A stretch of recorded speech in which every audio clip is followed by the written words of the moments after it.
Hi, this is your Houston Chiropractor Dr. Gregory Johnson. We've got Gina in here with us this afternoon, and Gina comes in here with some x-rays and MRI. I looked at her x-rays on her cervical spine and then MRI of her lumbar spine. Her major complaint is lower back pain that radiates out bilaterally into her SI joints or her pelvis, thoracic spine tightness, and rib pain on the sides right where they attach to the thoracic spine. Neck pain and stiffness is significant.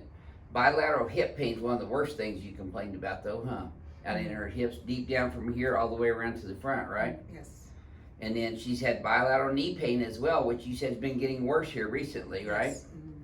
She's having difficulty sleeping, and that's a functional issue that we always take a look at, because if you have interrupted sleeping or interrupted breathing, those are all functional issues. So we want to take those into account when we're doing our examination, which I've already done on her as well.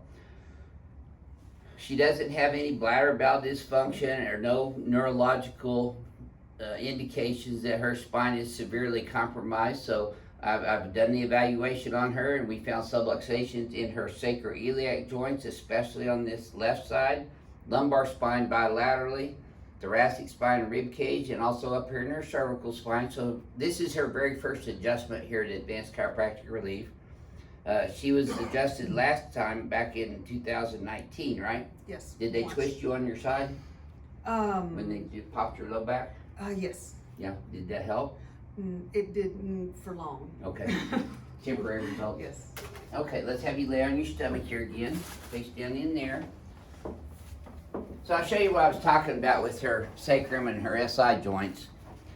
If you look closely, right where the sole and the heel meet is what we're checking, because that's the bottom of her foot. The left one's short by 1/2 inch.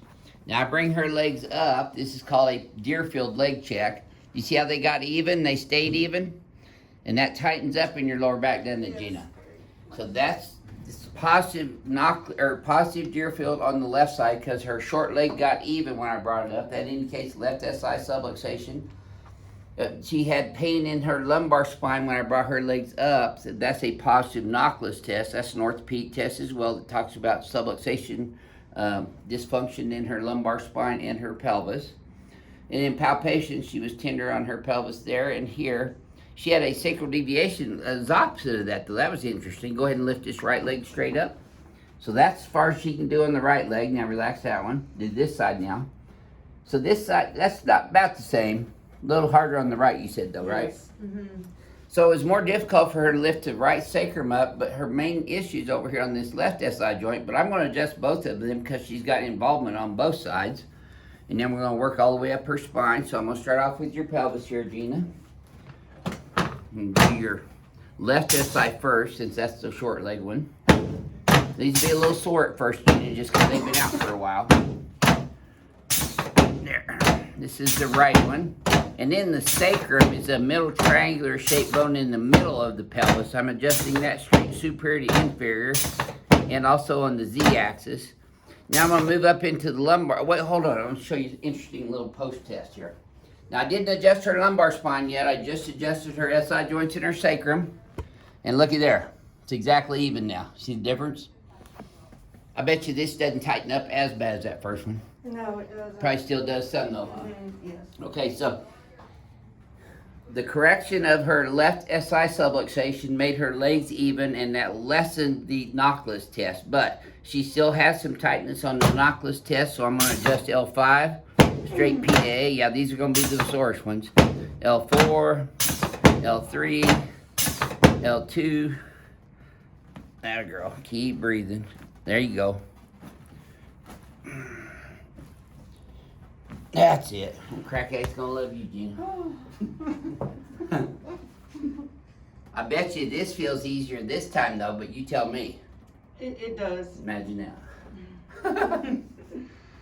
Okay, you're going to feel your head popping up on this next one here, Gina. Yeah. A little deeper in person, huh? Mm-hmm. Did you watch any of my videos before you came? Okay. Let's turn you on your back now. That's why you're scared? Is that what you said? Oh, I got a no saying you knock them out, I line them up. Let's get down this way just a tad. There you go.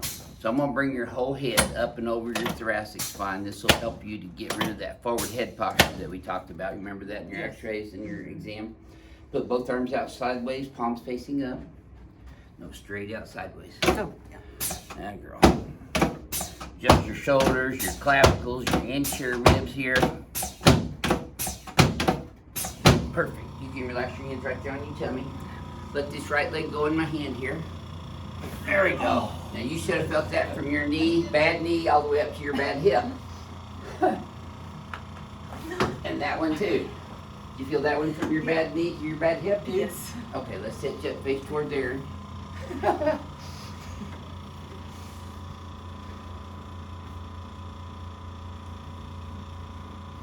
There you go. Good job. Yes, ma'am. Being cooperative so far, Gina. Look at you. Yep, you just noisy all over, aren't you? See that noisy at home, Aaron? Oh, yeah. Popping and cracking around the house. Only she's groaning a little bit more there, huh? In pain.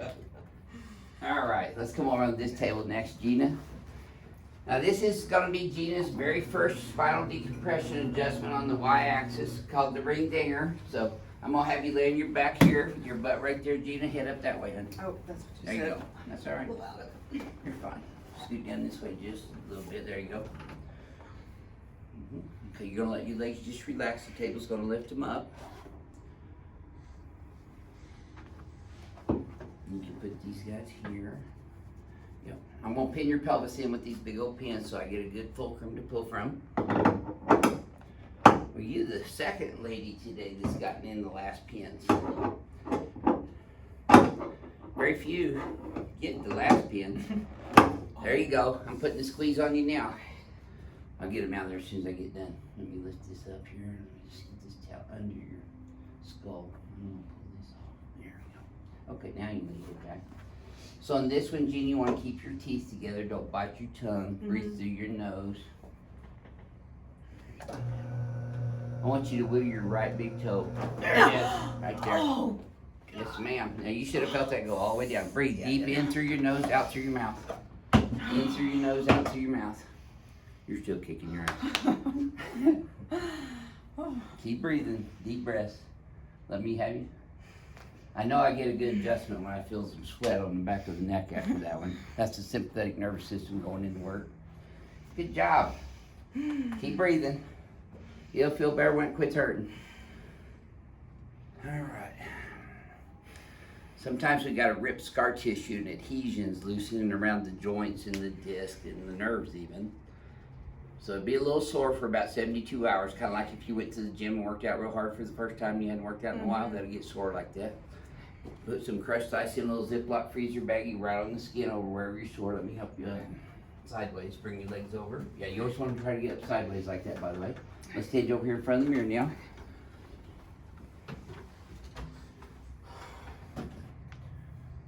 Well, look in the mirror already. Look how we opened that up already.